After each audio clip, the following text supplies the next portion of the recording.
You wake up, but not into light, into weight. Something silent presses against your chest, a restlessness with no name, a tiredness born before morning even begins. This isn't weakness, it's a signal. Your mind is out of sync with the cosmos. You've tried everything: meditation, stillness, even medication, but the ache remains because the cure is not a practice, it's an alignment, a return to the rhythm you were born from. Your mind, from the very first breath, records every sound, every gaze, every wound. Invisible layers form. You don't remember them, but they shape you. And when your thoughts don't match them, they resist. You feel it as friction, fatigue, a life that won't flow. Carl Jung called it the shadow, not what others see in you, but what you hide from yourself. It follows you until you see it. And when you do, you begin to reclaim your power, because some people walk through chaos and remain still.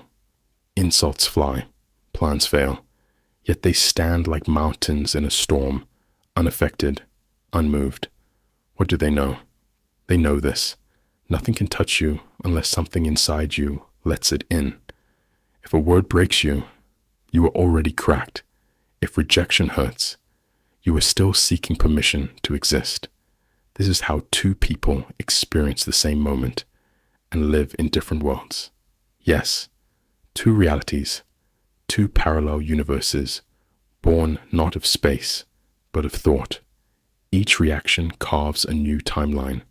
One becomes fear, one becomes peace, one collapses, the other rises. We don't just live in the universe, we generate it. With every belief, every breath, we choose which world we're in. The triggers are not enemies, they are messages. Most run. You stop, you listen, and the outer world softens because your inner one has. Here's the secret: you were never meant to control it all. You were meant to surrender to what already knows the way. And when you stop reacting, you become unshakable, not because nothing happens, but because you are no longer owned by it. You don't need to hide from negative people. You don't need to fix every situation. You become immune, not numb, not disconnected, just untouchable. Because the truth is, you were never here to fix the world. You are here to remember the world begins within you. And when you return to that place, the quiet one, beneath all the noise, you will finally see the universe was never against you. It was waiting for you to come home to yourself. And then something deeper awakens. You begin to realize you are not living in the universe. You are living in your universe, a private cosmos shaped not by others, but by what you permit them to shape. Every interaction, every gaze, every word from another is just the edge of another person's reality brushing up against your own.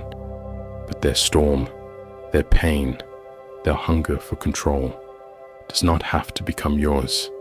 In moments of anger, pride, fear, or thrill, you hand them the chisel to sculpt your world.